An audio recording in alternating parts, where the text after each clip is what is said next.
now. Good evening. This is Tuesday, January 31st, and this is Stephanie Gunning. I'm here with my friend and colleague, Laura Rubenstein of Transform Today, and our guest, Jennifer Knollenberg, who we're so honored to have with us today. Jennifer is a nutritional consultant and a recipe developer at one of the leading low-carbohydrate diet companies in the United States. She holds a master's degree in chemistry and has done advanced studies in food science, so she knows what she's talking about. That's what I'm trying to say. Having always enjoyed baking, she became a pastry chef in 2008 and then began teaching pastry making courses and cooking classes. She developed Hashimoto's thyroiditis and struggles with prediabetes. So she feels absolutely passionate about helping people with sugar sensitivities to eat well. Although at one time she had uncontrollable cravings for sweets, her recipes helped her to manage those cravings and allow her to live a completely sugar-free lifestyle. She comes from Boulder, Colorado, where she lives with her husband and a son, and she is the author of this fantastic book called Sweet Synergy, which I edited and Laura Rubenstein helped do the cover of. And this is called the subtitled The Tasty Art of Living Sugar-Free. So hello and welcome, Jennifer. How are you tonight? I'm doing great. How is everybody else doing? Hanging in there? Absolutely. It was I'm snowing great. today. Oh, it's already, oh my gosh, it was almost 60 here today. Warm. Oh my. Well, so we invited you on this conversation, which we have every Tuesday evening at the same time, 8 Eastern, 5 Pacific, 6 Mountain, 7 Central. And we love talking about essential oils insights. So we have been bringing on some wonderful guests like yourself. And in your cookbook, Sweet Synergy, which is available from Amazon and other stores online, you have essential oils as ingredients because they have no sugar, right? They don't have any calories, do they? Nope. So, Not. what makes essential oils so good to cook with? So for me, I mean, when you talk about sugar-free desserts or you talk about sugar-free lifestyle, you're really looking to enhance flavor because you're missing one component of flavor, and that's sugar. So for me, and also the other thing is that a lot of flavoring ingredients, for example, vanilla extract often has a little bit of sugar in it. And if you're trying to avoid sugar, you just don't want those kind of flavorings in your food. So Right, vanilla sometimes has alcohol in it too, right? yeah, that too. I'm not as scared of the alcohol, but the Yeah. sugar is really something I try to avoid. Yeah. And you talk about how the food industry already uses synthetic essences of some kind. And what is the benefit of using a pure essential oil like the doTERRA oils versus those synthetics? So, yeah, the flavor industry has traditionally always used, well, not traditionally, I shouldn't say, probably starting in the early 1900s, started using synthetic flavoring ingredients. They used to use essential oils for flavoring, and they stopped doing that because it was cheaper to produce them synthetically. So, one thing that happens with synthetic flavors, and the same thing with any kind of synthetic oils or lotions or smells that might be in lotions that are synthetic, is they build up toxins in your body. Your body simply doesn't recognize them. Even though they're synthetic, they're supposed to be identical. Your body knows the difference. And I personally don't want to put chemicals in my bodies if I don't have to, or on my body. So Me either. Yeah. So can all essential oils be used to cook with or only some of them? No, there's a small list. Well, actually, it's a fairly large list that you can use, and you can use the. I'm pressing it now. Good evening. This is Tuesday, January 31st, and this is Stephanie Gunning. I'm here with my friend and colleague, Laura Rubenstein of Transform Today, and our guest, Jennifer Knollenberg, who we're so honored to have with us today. Jennifer is a nutritional consultant and a recipe developer at one of the leading low-carbohydrate diet companies in the United States. She holds a master's degree in chemistry and has done advanced studies in food science, so she knows what she's talking about. That's what I'm trying to say. Having always enjoyed baking, she became a pastry chef in 2008 and then began teaching pastry making courses and cooking classes. She developed Hashimoto's thyroiditis and struggles with prediabetes. So she feels absolutely passionate about helping people with sugar sensitivities to eat well. Although at one time she had uncontrollable cravings for sweets, her recipes helped her to manage those cravings and allow her to live a completely sugar-free lifestyle. She comes from Boulder, Colorado, where she lives with her husband and a son, and she is the author of this fantastic book called Sweet Synergy, which I edited and Laura Rubenstein helped do the cover of. And this is called the subtitled The Tasty Art of Living Sugar Free. So hello and welcome, Jennifer. How are you tonight? I'm doing great. How is everybody else doing? Hanging in there? Absolutely. It was I'm snowing great. today. Oh, it's already. Oh my gosh, it was almost 60 here today. Warm. Oh my. Well, so we invited you on this conversation, which we have every Tuesday evening at the same time, 8 Eastern, 5 Pacific, 6 Mountain, 7 Central. And we love talking about essential oils insights. So we have been bringing on some wonderful guests like yourself. And in your cookbook, Sweet Synergy, which is available from Amazon and other stores online, you have essential oils as ingredients because they have no sugar, right? They don't have any calories, do they? Nope. So, Not. what makes essential oils so good to cook with? So for me, I mean, when you talk about sugar-free desserts or you talk about sugar-free lifestyle, you're really looking to enhance flavor because you're missing one component of flavor, and that's sugar. So for me, and also the other thing is that a lot of flavoring ingredients, for example, vanilla extract often has a little bit of sugar in it. And if you're trying to avoid sugar, you just don't want those kind of flavorings in your food. So Right, vanilla sometimes has alcohol in it too, right? yeah, that too. I'm not as scared of the alcohol, but the Yeah. sugar is really something I try to avoid. Yeah. And you talk about how the food industry already uses synthetic essences of some kind. And what is the benefit of using a pure essential oil like the doTERRA oils versus those synthetics? So, yeah, the flavor industry has traditionally always used, well, not traditionally, I shouldn't say, probably starting in the early 1900s, started using synthetic flavoring ingredients. They used to use essential oils for flavoring, and they stopped doing that because it was cheaper to produce them synthetically. So, one thing that happens with synthetic flavors, and the same thing with any kind of synthetic oils or lotions or smells that might be in lotions that are synthetic, is they build up toxins in your body. Your body simply doesn't recognize them, even though they're synthetic, they're supposed to be identical.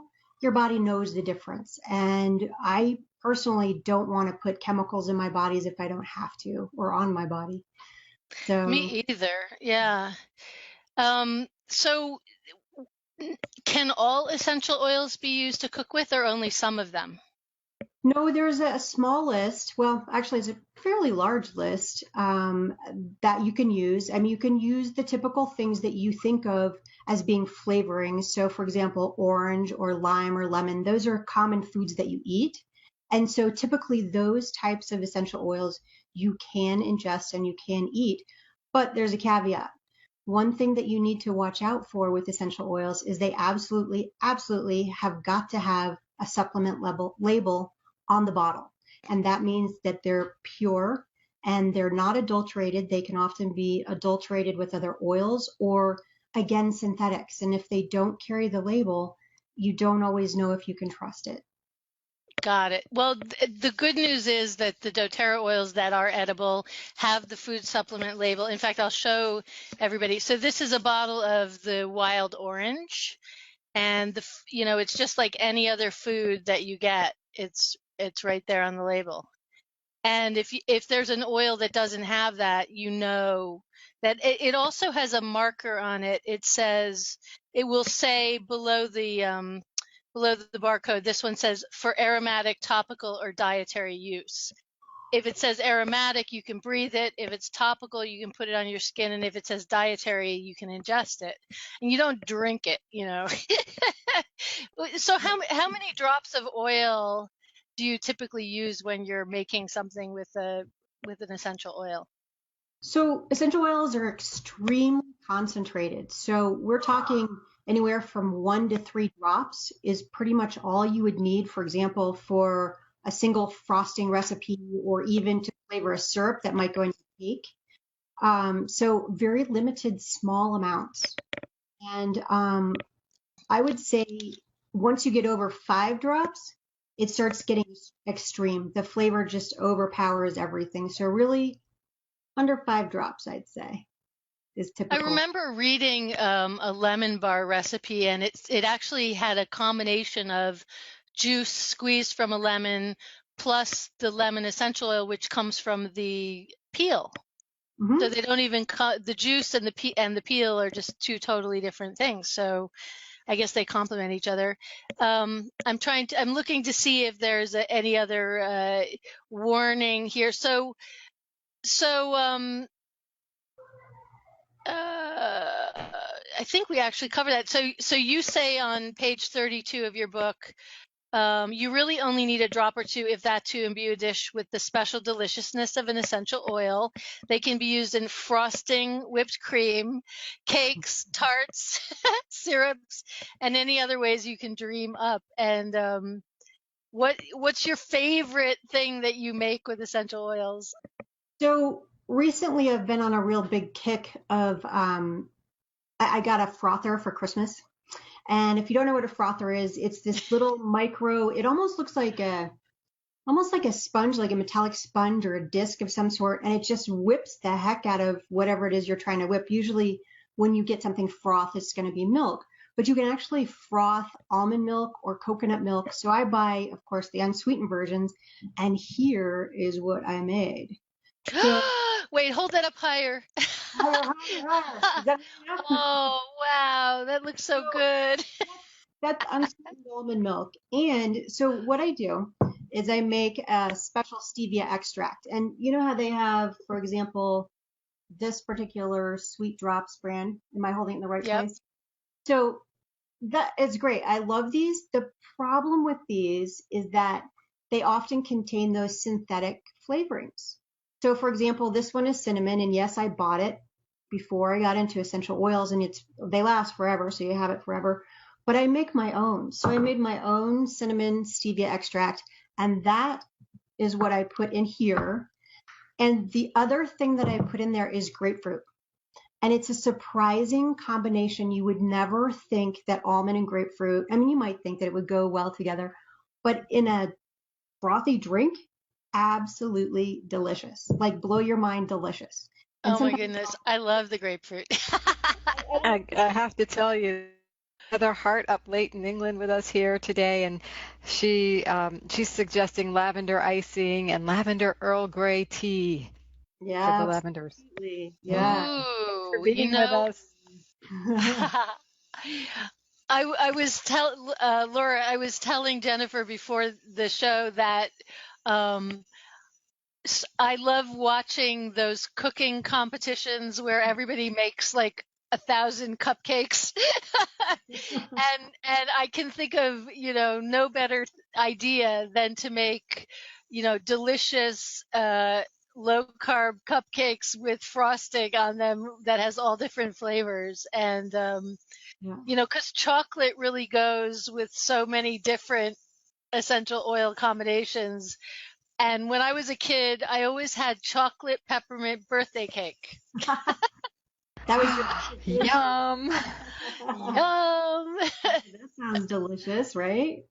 So when Yeah. I was one of the reasons why I started getting into low carb and sugar free was because I had systemic candida, which is an overgrowth of yeast, which is caused by basically antibiotic use when I was a kid. Not that I was going crazy with antibiotics, but apparently the doctors were when I was a kid.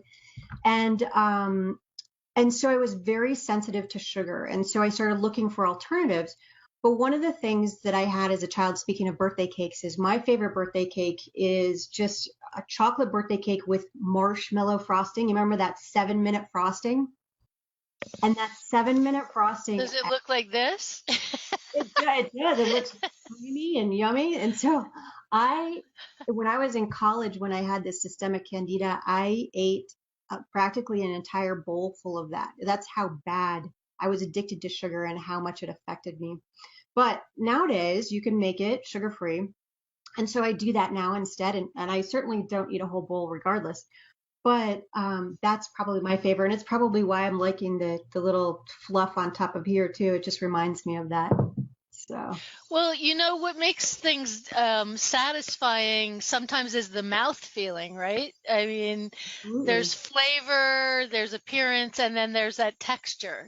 Some people are really creamy people, and some people are crunchy people. Yep. I'm mainly a crunchy person, and there's definitely a bunch of essential oils that I've played around with in like savory dishes.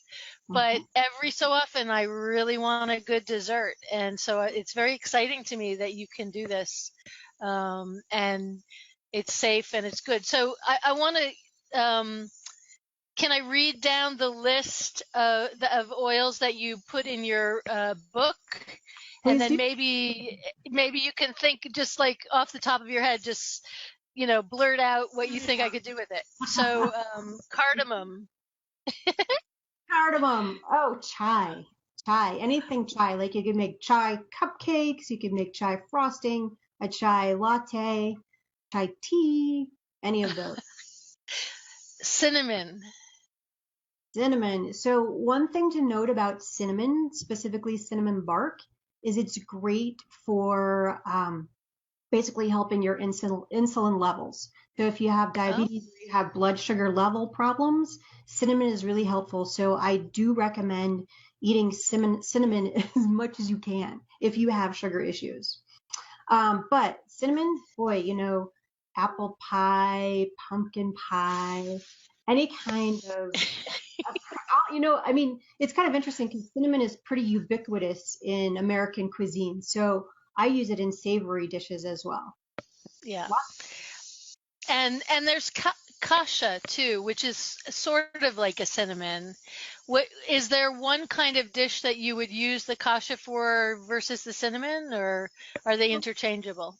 No, they're not interchangeable. The cinnamon bark, not the cassia, but I don't remember the actual name for it, the genus name, but another one is Ceylon cinnamon, Ceyon. That one is the one that's for blood sugar. The other one is not. So if So it's the just cinnamon bark is the one that brings down blood sugar. Got it. Okay. Clove. Clove is remarkably sweet, isn't it? I always thought it was like not, but then I started smelling it and I was like, wow, that's sweet. yeah, it's sweet. Yeah, clove again, anything in the fall, apple pie and clove is delicious, absolutely delicious. What else? Caramel and clove is delicious as well. Uh, Caramel. Can you make a sugar-free caramel? Wow. Absolutely. So there's a tahini caramel sauce that is to die for in my book, and I would put clove in that. Ooh. Delicious. Yeah. What chapter is that in? That would probably be under the sauces chapter. I can't remember. Sauces. Okay. But yeah. Wow. All right. I'm actually drooling while we're talking. Coriander. Coriander. So coriander is cilantro essentially. So you can use it in zucchini bread. Sounds kind of Oh. odd, but it does give it an interesting flavor. I would make sure that it's still sweet, and coriander with sweet is not half bad. You might be surprised. Uh, how about geranium? You know, it's funny. I think of that as something that I put on my hair.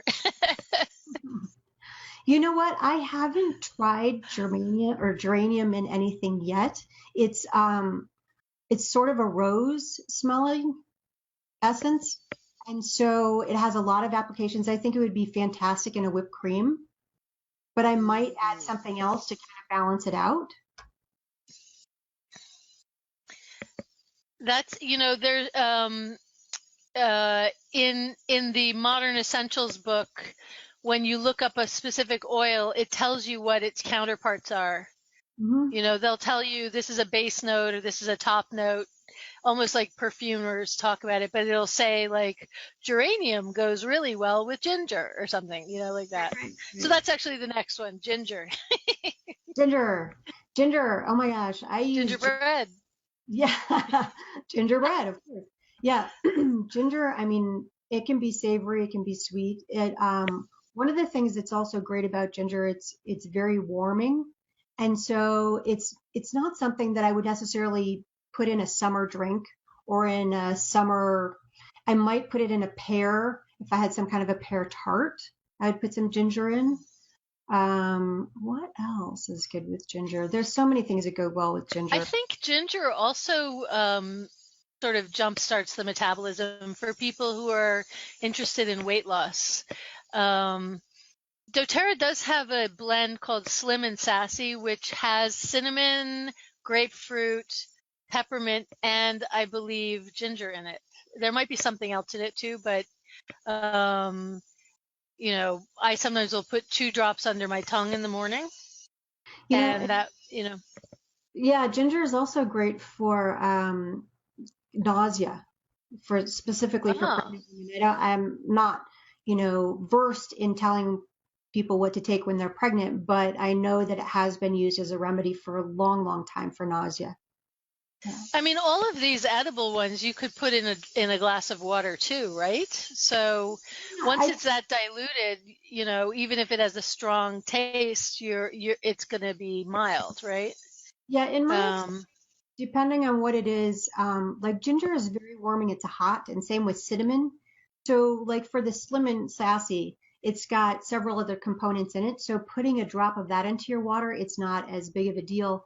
But if you put just a drop of ginger or, say, cinnamon bark in water, it's hard to blend with the water. And so you may actually end up getting a hot spot, so to speak, in your mouth where just the essential oil touches somewhere in your mouth and it will have a burning sensation. So I recommend more something that has fat in it. So like almond milk, coconut milk, milk, those kind of things where it can disperse more easily is better.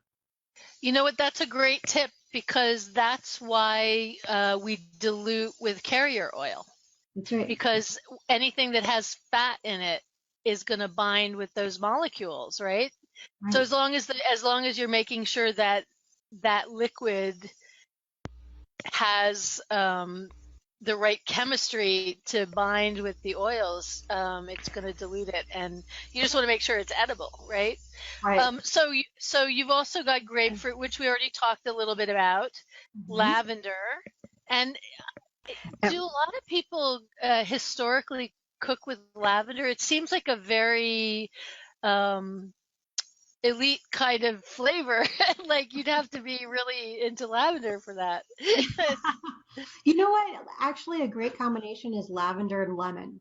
You'll often see like a lemon bar with lavender in it. So lavender and lemon are great together.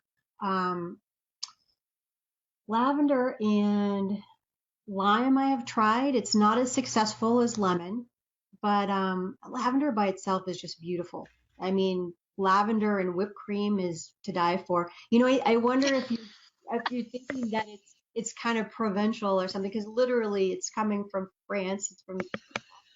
It is. And so maybe that's where you're thinking, only French cooks use it, which, maybe traditionally they did, but I think it's because lavender reminds me of these little soaps that my grandmother used to have in her bathroom.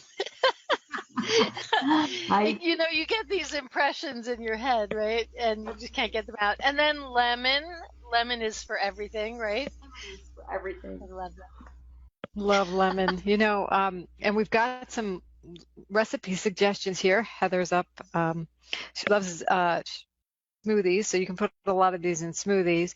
And then, back on the ginger, baked pears or apples stuffed with raisins and grated ginger, or maybe a drizzle of a ginger.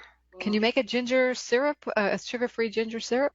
Absolutely. Yeah, or even it just sometimes desserts are finished, well, not often, but finished with an oil too, depending on what you're talking about. Um, which is Yeah. great because the oil is a great carrier, but yeah, in a sugar syrup would be great too. Now, in your Or an oil cookbook, syrup. yeah, you actually have a recipe for simple syrup and heavy syrup, but neither of these are made with table sugar. That's right. What are some of the sweeteners that are typically in your dessert recipes that blend well with these?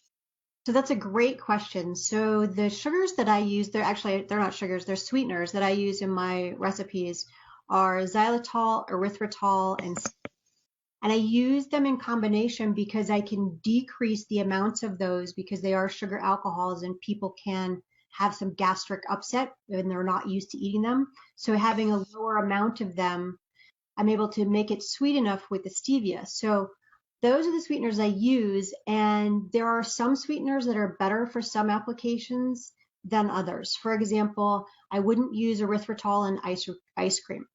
So it recrystallizes very easily. So you end up having a crunchy ice cream and nobody wants crunchy ice cream.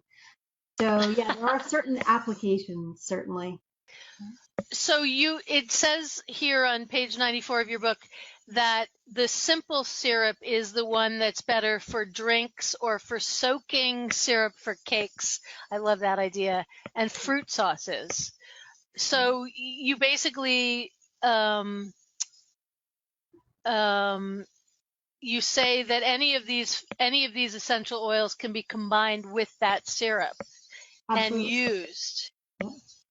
Yeah, so it's a technique for cake decorators to soak their cakes in syrup. It helps retain the moisture and it makes them super flavorful. So that's why those are in there. Yeah. I sort of have this recollection of some really fancy like wedding cake type cakes where the middle is soaked. You wouldn't soak the whole layer through, would you? Yeah, actually, part of the reason why traditionally why cake decorators do it is because it's called the crumb layer. So when you take a cake out of a pan, you're going to get these little crumbs, right? And so you go to frost it, and what do you get? But crumbs all over your frosting.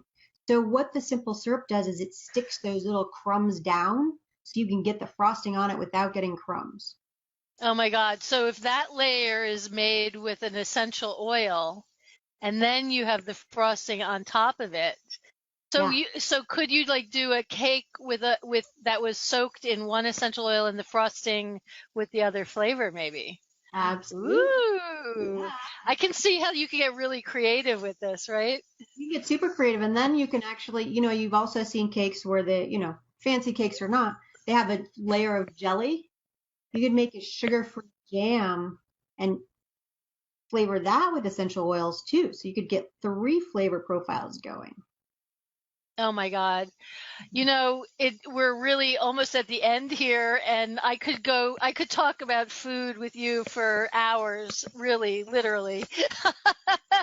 We'll have to have you come back and talk about savory dishes or juices or Specific. something. Yeah. One. I just want to remind people who are watching that there are always specials going on with doTERRA, and Laura Rubenstein and I and Jennifer Knollenberg are all wellness advocates who are affiliated with doTERRA. We have this podcast every Tuesday night. It's Essential Oil Insights. Often it's Laura and me chatting with one another, but we're having more and more guests on, which is great fun. You can reach out to Laura at Transform Today, or by messaging here on Women Essential Entrepreneurs on Facebook. You can reach me at my website, stephaniegunning.com, and I have an essential oils page there. And if anybody's interested in following Jennifer and getting more recipes, she has some recipes on her website, Low-Carb Power. And her book, Sweet Synergy, I'm going to hold it up one more time, is on Amazon and some other online bookstores, as well as through her website. There is a special going on right now with doTERRA, which is going to last through the end of February. If you've ever been tempted to try essential oils and maybe try all of these citruses and these combinations of cooking oils, this is a great time to enroll and get a wholesale account. And we would love, any of us would love to help you with that. If you take roughly what they call 100-point order. It's roughly $100 order, plus shipping and handling and whatever, tax.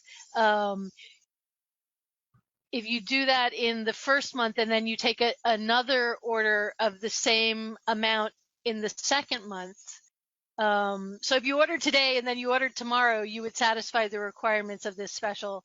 They will gift you with 100 redeemable points that you can spend on additional oil. So it's almost like you're getting the second package basically for free, because they're just going to pay you back with more points. So this is if you really want to get all the cooking oils together, all the edible oils even, there's herbs, there's spices, there's citruses, and I'm sure there's some of these florals, like we didn't even get to this, but lang lang, which is another floral, which smells so delicious.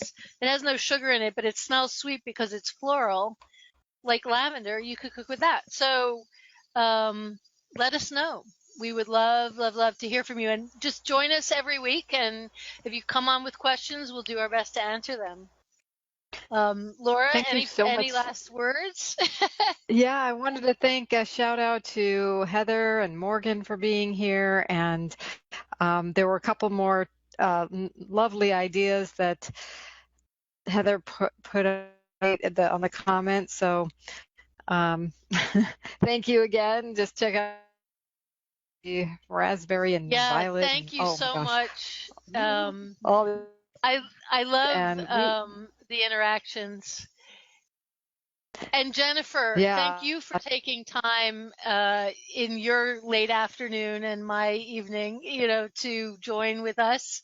You're just a great, knowledgeable guest. Thank you. Glad to be here. Come back again. Laura and Stephanie, yes, we'll be back. I love your book. We might have to make this a regular spot on the show. Cooking with oils, I think it's a definite must. So I would say, yeah, with something very special. Yeah. Bye for now, everyone. Good night.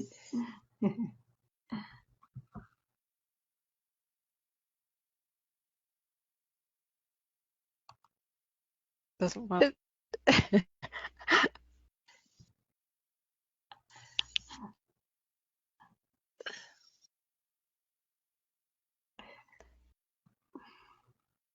Got a mind of Are we still broadcasting? I might start singing a song. Like the outtakes, right? When you click the button, stop, but sometimes it doesn't. So stop. Right. Well, we can go on and on. So sauces, cakes. What else? Woo. I love what it says here. Never feel guilty for succumbing to temptation. Right. Never, never, ever, except for when you eat a whole thing of frosting. Never again.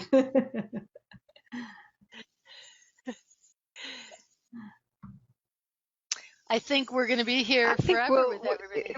It will end because I can end it a hard thing, hard Hard stop. type of thing. Hard stop. Mwah.